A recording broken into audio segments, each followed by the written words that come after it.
Welcome to the deep dive. Our mission today is to give you the most efficient, yet deeply researched shortcut to mastering modern resilience. Exactly. We're taking a genuinely diverse and, well, powerful stack of sources, from performance chemistry to profound spiritual healing, and we're going to distill the crucial, practical strategies you need to build robust buffers against, the relentless pressure of modern life. Precisely. We're operating under the premise laid out by experts like the sleep scientist Dr. Matthew Walker that modern life, from constant inflammation to pervasive sleep debt, isn't just inconvenient. Yeah. It actively threatens our fundamental biological machinery, specifically our mitochondria, the cellular energy factories.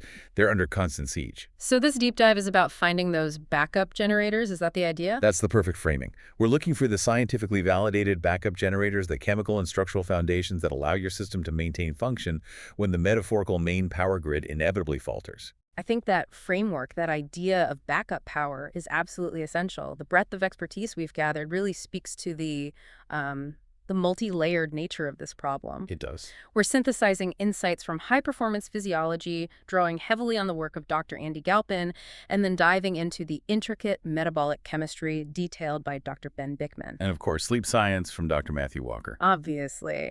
But then we're pivoting into environmental biology with some fascinating findings from Dr. Glenn Jeffrey and Dr. Roger Seheult. And finally, we address the critical architecture of mindset. The inner game. The inner game, exactly. Using wisdom from Dr. Joe Dispenza, the incredible personal journey of Maria Menounos, the endocrine clarity of Dr. Isabella Wentz, and, well, the ultimate reflections on life from Bronnie Ware. It's a fascinating synthesis because it acknowledges that optimizing one pillar is, well, it's pretty much useless if the others are crumbling. We're starting small at the cellular level and building outwards. Okay, let's unpack this. Let's start where rapid self-optimization often begins, with specific compounds.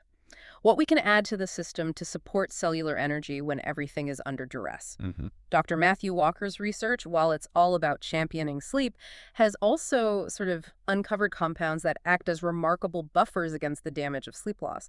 The first one is creatine. Right. Why is it such an effective, rapid response battery pack for the brain, particularly when, the lights are dimming from exhaustion? It's a beautifully simple chemical interaction, really. Creatine is primarily stored in our bodies as phosphocreatine, and its one job is to quickly regenerate adenosine triphosphate, or ATP. Which is the actual energy, correct? It's the physical cash the cell spends to do any work. And in high demand, tissues, skeletal muscle, and crucially the brain, this phosphocreatine acts as a reserve. It instantaneously dumps its phosphate group onto spent ADP to make new, fresh ATP. So when you're sleep deprived? When you're sleep deprived, the brain's highest demand areas, like the prefrontal cortex, your CEO, basically are just starving for fuel. Creatine provides an immediate, dedicated internal reserve that can be mobilized instantly. That distinction is key. It's not a stimulant, it's an energy stabilizer. And the research behind this is quite compelling, isn't it? Especially when we look at the stress of sleep loss. Oh, absolutely. The key study by McMorris and his colleagues is the one to look at. Can you walk us through the protocol on that one? Certainly. The goal of that study was to simulate real-world conditions for people who must perform critical tasks despite being exhausted.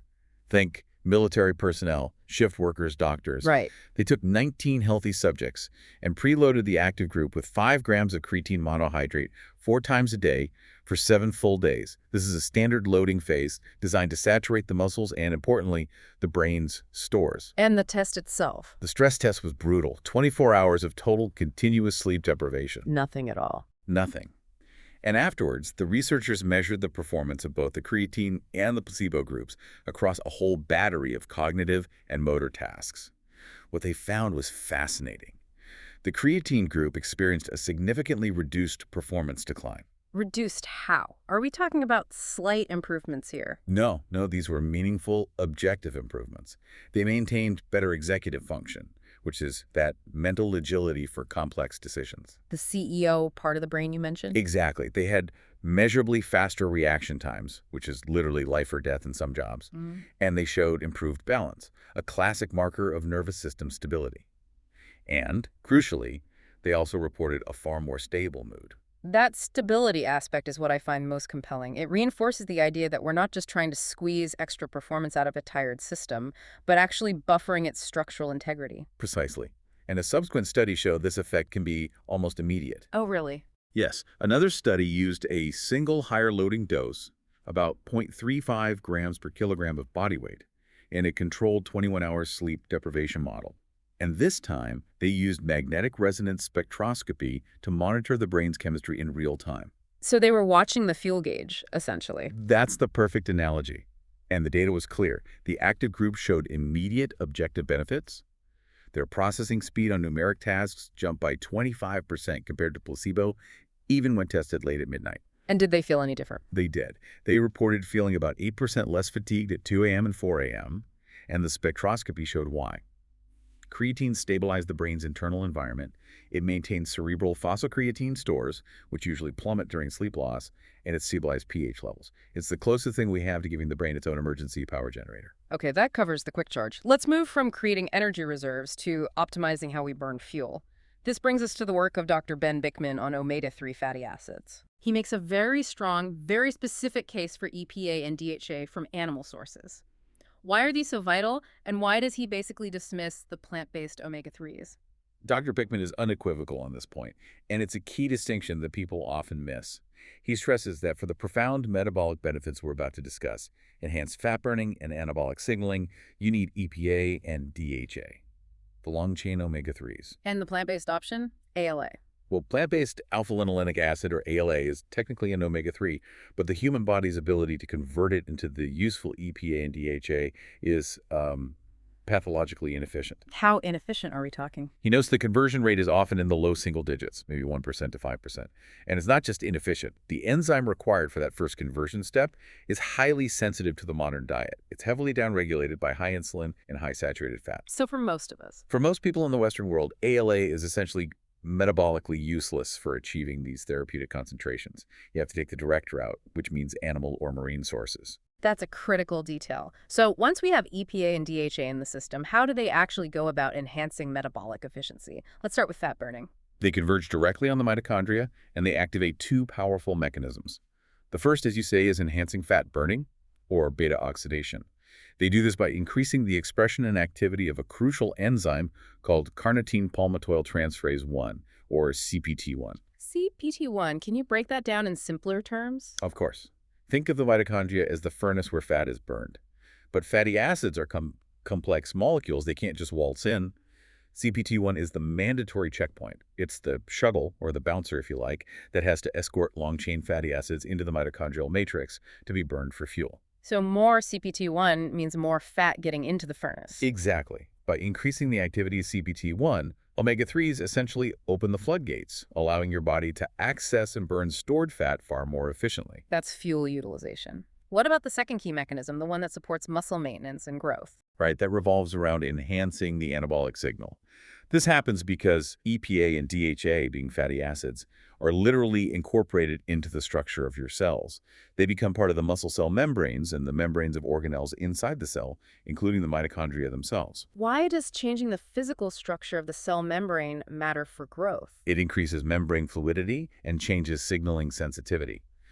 When omega-3s are properly incorporated, they amplify the activation of the mTOR pathway. mTOR, the master regulator of cell growth. A master regulator, exactly. When you eat protein, the signal to tell your muscles, start construction, build new tissue, is transmitted via mTOR. Omega-3 incorporation makes the cell membrane a much more sensitive receiver, so the anabolic signal from protein is far stronger. Which leads to better muscle protein synthesis and recovery? Precisely. And unlike creatine, which has a quick turnaround, the benefits of omega-3s are structural. They build up over time. Dr. Bikman really emphasizes that consistency is paramount. So what's a practical dose? For these combined benefits, the effective dose is typically around 2 to 4 grams per day of combined EPA and DHA. And because it's a long process of membrane incorporation, the specific time of day you take it is far less important than making sure you take it every single day without fail. So if chemistry provides this internal support, then exercise, as Dr. Andy Galpin maintains, is the fundamental structural repair. He calls it the most powerful drug on the planet. And he's not wrong.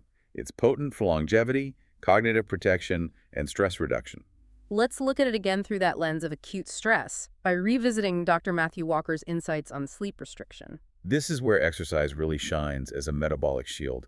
Dr. Walker referenced a particularly rigorous study on this. They took young, healthy men and restricted them to just 4 hours of sleep a night for 5 consecutive nights. 4 hours, that's a massive stress load, like an intense work week or military training. What happened to the control group, the ones who didn't exercise? The metabolic decline was startling. It's like watching the progression towards chronic illness in fast forward.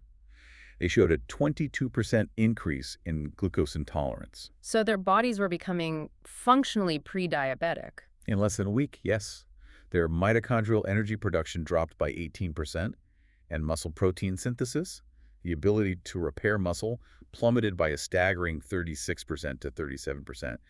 The body was essentially cannibalizing itself. Those numbers are dramatic, but the group that exercised had a completely different outcome. What was their protocol? They also endured the 5 nights of 4 hours of sleep, but they incorporated just 3 high-intensity interval training sessions, HIT, over those 5 days. And what did the HIT sessions look like? They were intense. 10 separate 60-second cycling intervals pushed to 90% of their peak power output, with short rests in between. And the result of just 3 of those sessions? The result was a full normalization of nearly all metabolic markers. A full normalization? Yes. Their glucose response remained perfectly normal. Their mitochondrial production was intact. Their muscle protein synthesis rates were fully preserved. Dr. Walker explains this by suggesting the stress of HIIT forces the muscles to release protective signaling molecules, these myokines, into the blood. Like a relief crew? A relief crew for the entire body. Exactly. They stabilize the metabolic factory and counteract the systemic damage from sleep restriction. It's a profound protective mechanism. That makes the case for exercise as a necessary intervention, not just an option. Now, moving from muscle energy to the very foundation of our structure, Dr. Andy Galpin has been raising alarm bells about bone health. He has. He calls it a silent killer, and the statistics he cites are genuinely shocking. What are they? He highlights that around 40% of the population is osteopenic, meaning they have low bone mineral density. And he notes that bone degeneration is progressing negatively faster than the obesity epidemic in some demographics. It's an existential threat to long-term mobility. And the most challenging part, as he explains it, is the biological timeline for building bone. Exactly. Unlike muscle or fat, which we can profoundly reshape in adulthood, our bone architecture is largely fixed very early in life. The single most critical determinant of your adult bone mineral density, your bone bank account, is set during a remarkably short 3 to 4 year window in childhood. So if you don't get enough impact running and jumping during that time, that window of opportunity closes, and you start your adult life with suboptimal bone density. that sounds incredibly disheartening for listeners who are middle-aged or older. Is there any hope for improvement once that window has passed? Absolutely, there is hope, but the approach has to be highly specific. Dr. Galpin strongly advocates for high-load strength training, citing studies like the Lift-More trial.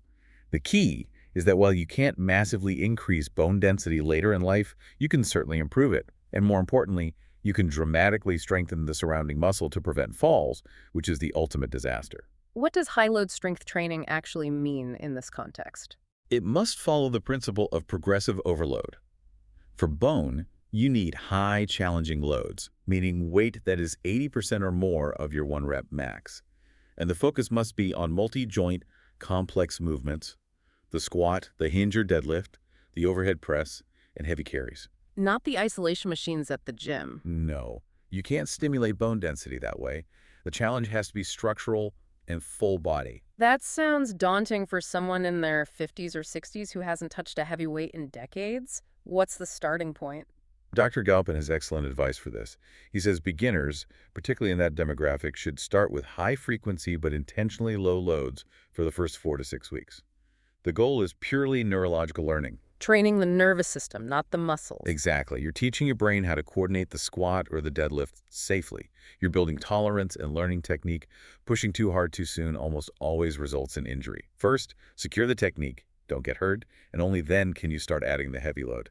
Building on that, Dr. Galpin insists we need to move beyond just feeling healthy and start using objective data, his health dashboard. What are the core metrics we should be tracking? He gives a brilliant list. First is VO2 max, the maximum rate of oxygen consumption. It's arguably the single best predictor of all-cause mortality. Okay. Second is an objective measure of leg strength, ideally an estimated 1-rep max. Leg strength is just crucial for mobility and fall prevention. And what about assessing our actual structural integrity? For that, he strongly advocates for a baseline DECA scan. This measures bone mineral density and body composition. He thinks there's immense value in getting one done early, maybe in your mid-20s, to establish a baseline. Then you can repeat it every 5 to 7 years. Eliminates the guesswork. What else is on the dashboard? Reliable body composition tracking, ideally every quarter. And a simple but powerful one, grip strength. Research strongly correlates grip strength with overall muscle mass and longevity. And finally, a professional movement assessment every couple of years and a comprehensive annual blood analysis. The goal of all this is to establish your unique normal, so when problems arise later, you have a reference point for what your body looked like when it was optimally healthy. We've fortified the cellular chemistry and structured the physical foundations. Now we have to turn our attention outwards to the environment, specifically to light. The nutrient we rarely think of. Exactly. And this takes us to Dr. Roger Seheult, who has made the extremely provocative claim that the lack of natural sunlight is nothing less than the scurvy of the 21st century. It's a claim that demands investigation, doesn't it? His analogy is rooted in history. Just as 18th century sailors, starved of vitamin C, developed scurvy and systemic breakdown, he argues modern humans are starved of crucial elements of the light spectrum. So let's dig into the mechanism. How does non-visible light, the infrared and red light, actually work on the mitochondria? This is the science of photobiomodulation, PBM, explored by scientists like Dr. Glenn Jeffrey. PBM is the study of how non-thermal light affects biological tissue.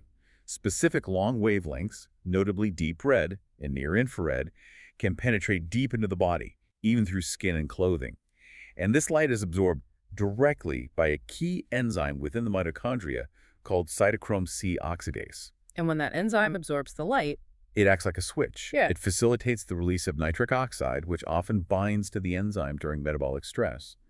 Displacing that nitric oxide effectively speeds up the electron transport chain, increasing the efficiency of ATP production. Dr. Seheult calls it greasing the skids for metabolism. and this effect isn't just localized to where the light hits. Dr. Glenn Jeffrey's work on retinal aging showed that, didn't it? Absolutely. His study on vision is stunning. The mitochondria and the retina are incredibly energy hungry. He showed that exposing the retina to a specific long wavelength of light improved visual acuity, a functional measure of mitochondrial health, and that improvement wasn't fleeting. It persisted for up to 5 full days after a single exposure. It's compelling evidence that a light signal can trigger a lasting protective cascade throughout the entire system. This moves the conversation from light therapy to just sunlight itself, which Dr. Seheult views as the ultimate healing package. He used his observations during the pandemic to illustrate a non-vitamin D benefit. Indeed. We fixate on vitamin D, which needs UVB light. But his work showed a strong correlation between higher average UVA exposure in an area and significantly reduced COVID-19 mortality rates across the US, England, and Italy. So something else in the sunlight was having a protective effect. Something independent of the vitamin D pathway, yes. And this led to a truly remarkable and highly unconventional clinical intervention in his critical care unit. This is the patient story. I think it's essential we share the detail of this. It's a profound illustration of the potential power of light. Dr. Seheult described a gentleman admitted with COVID-19, initially needing just 2 liters of oxygen, but his condition deteriorated rapidly to the point where he required 35 liters of 100% oxygen, a level you see in patients moments away from intubation and likely death. So he was at the absolute edge. He was. And drawing on the research, including a Brazilian study that used infrared LED bulbs on COVID patients, Dr. Seheult decided that, as a last resort, they had to reconnect the patient to this foundational nutrient he was lacking. So he physically took a critically ill patient outside. Yes. Despite the risks, they took the patient outside for concerted sun exposure. The clinical result was extraordinary. That patient, who was on the precipice of death, was discharged without needing any supplemental oxygen just 5 days later. That is incredible. It is. And while it's an anecdote, it aligns perfectly with the research showing light's systemic, anti-inflammatory, and metabolic stabilization effects. This directly exposes the modern light problem. Our environments, designed for efficiency, are biologically hostile. They really are. The problem is twofold. First, our architecture. Energy-efficient, low-E glass is excellent at blocking heat, but it's equally effective at blocking beneficial near-infrared light. And the second problem? Our reliance on LED lighting. Dr. Glenn Jeffrey cautions that LED white light is short wavelength enriched. It produces a very narrow, bumpy spectrum, often lacking the longer, balancing wavelengths of red and near-infrared you find in natural light or even old incandescent bulbs. Our mitochondria can detect this deficient signal. So what are the simple structural fixes? It doesn't have to be expensive light therapy panels, does it? Not at all. The foundational recommendation from both Dr. Seheult and Dr. Jeffrey is to prioritize 15 minutes of outdoor light exposure daily without sunglasses if possible. And Dr. Seheult notes you don't even need direct sun. Sitting in the shade still provides ample near-infrared light because it reflects off surfaces like leaves. And for indoors? Strategic bulb replacement. Swap critical task lighting with incandescent or halogen bulbs, which produce that full, smooth spectrum. And Dr. Jeffrey adds a brilliant tip. Dimming a halogen or incandescent lamp actually increases its infrared output and dramatically extends its life. It's an excellent full-spectrum source for the evening. We've established the external infrastructure, physical and environmental. Now we have to transition to the internal operating system. No amount of creatine or sun can fix a mind fractured by chronic stress. This brings us to the work of Dr. Isabella Wentz. Her insights are crucial because she personalizes this vague concept of burnout. She chronicled her own journey through debilitating chronic fatigue, which she eventually understood to be HPA axis dysfunction, or what many call adrenal fatigue. And she found that it wasn't just psychological stress. That's the key finding. Her adrenal system was being exhausted not just by deadlines, but by hidden physical stressors and chronic inflammation, things like mercury exposure, mold toxicity, or a stubborn infection like H. pylori. She details a very clear three-stage progression of this dysfunction, mapped by cortisol patterns. What are those stages? Stage 1 is the high cortisol state. This is the classic wired and tired phase. The person is highly irritable, constantly restless, running on nervous energy, and absolutely unable to sleep. And stage 2? Stage 2 is the cortisol roller coaster. The person might still wake up with high cortisol, jumping out of bed, but then they crash hard midday. Then they get a paradoxical energy surge late in the evening. As Dr. Wentz describes it, they finally feel alive now at 9 or 10 p.m. Just when they should be winding down. And the final stage. That is the truly debilitating phase, the flatlined adrenals. The system is exhausted. The person wakes up tired, remains tired all day, and sleeps 11 or 12 hours without feeling refreshed. In this state, the body has zero capacity to respond to any stressor. Even good things, like a workout, make them feel worse. Addressing those roots brings us to the ultimate internal software update, mindset. Dr. Joe Dispenza provides the framework, stating that thoughts signal genes and emotions are a record of the past. His argument is one of radical self-responsibility, rooted in biology. If our repetitive negative thoughts, by constantly triggering the stress response, can signal genes to create disease, then logically focused intentional thoughts can signal the genes for health. Exactly. The challenge, as he sees it, is that most people are addicted to the familiar chemical landscape of their past emotions. True healing requires breaking the habit of being yourself and stepping into the uncomfortable unknown of a new, desired future. And this transition is vividly personified in the story of Maria Menounos, who faced both a brain tumor and pancreatic cancer. How did she leverage this power of choice? Her journey is an incredible testament to this. When she received her diagnoses, she realized she was caught in a repetitive loop, trapped in shock, constantly asking, "Why me?" She consciously adopted a tool she had learned, making a radical pivot from worry to choose wonder over worry. That wasn't denial, though. Not at all. It was acknowledging the fear, but choosing instead to wonder about the best-case scenario. What if this is teaching me something? What if I can heal completely? This deliberate shift changed her internal chemistry and allowed her to move into a proactive healing state. She also stresses the necessity of taking complete ownership of the healing process. Absolutely. She lives by the mantra that you must become the CEO of your health. This means refusing to outsource responsibility, actively researching, questioning diagnoses. And she found the path of radical healing is lonely, which led her to create her community, the Heal Squad, because community support is non-negotiable. And her core daily practice. Her most foundational non-negotiable is her practice of faith and prayer, focusing on gratitude and extending warm friendliness and goodwill toward others, which is psychologically identical to advanced loving-kindness meditation. So once we have the mindset, we need the neurological process for actually implementing change. This is where Dr. Andrew Huberman's work on habit formation comes in. Dr. Huberman's framework centers on two pillars: achieving low limbic friction and achieving context independence. Low limbic friction meaning. It's just a low activation energy. If a task is difficult or emotionally taxing to begin, you won't do it consistently. And context independence means you can perform the habit regardless of time or place. True automaticity. And his most powerful tool for this is task bracketing. How does that work? It leverages the brain's deep-seated habit machinery. The counterintuitive finding is that the neural circuits engaged before and after the behavior are what get consolidated. It's not just the 15 minutes of meditation, it's the predictable ritual around those 15 minutes that matters. So a practical example. Let's take meditation. The bracket before might be, I always go to this specific chair, I always silence my phone, I always pour a glass of water, the meditation happens. Then the bracket after must also be predictable. I always stand up, walk out, and immediately write down one thing I'm grateful for. It's that rigid sequence that signals to the brain that this is a repeatable process. He structures the day into 3 phases. Phase 1, waking, is for high-friction tasks. Phase 2, midday, for milder activities. And Phase 3, sleep, is for consolidation.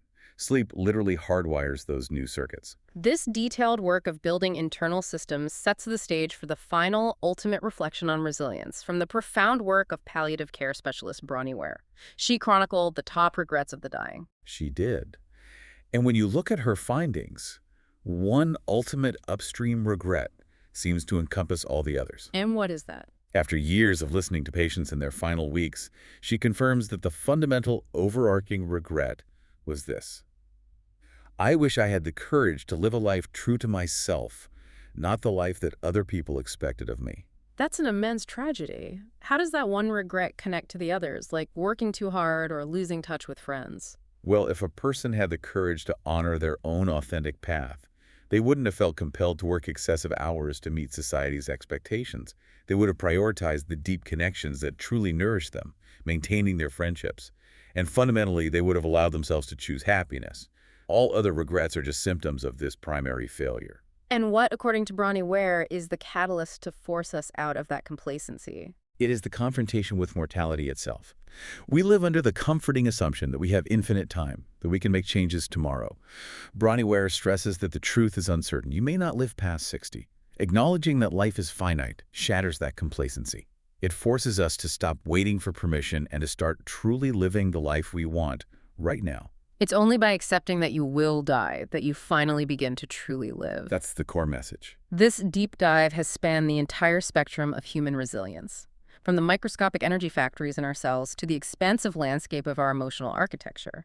We've found scientifically validated tools to build that backup system. Creatine, omega-3s.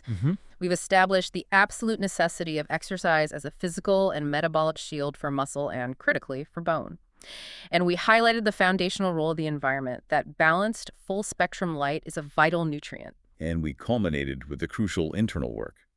Managing the HPA axis by finding hidden stressors and adopting a transformative mindset, moving from fear-driven worry, as Maria Menounos demonstrated, to conscious wonder.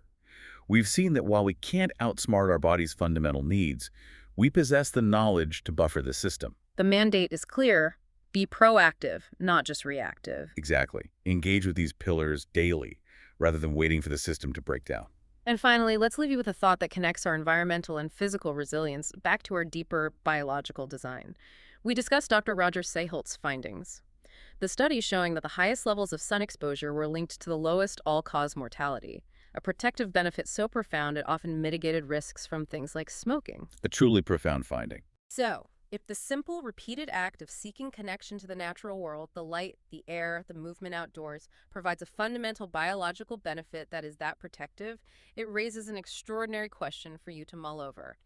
Are we, at the deepest biological and structural level, designed and optimized not just for complex nutrition or sophisticated thought, but for the basic, constant, daily interaction with the unfiltered external world?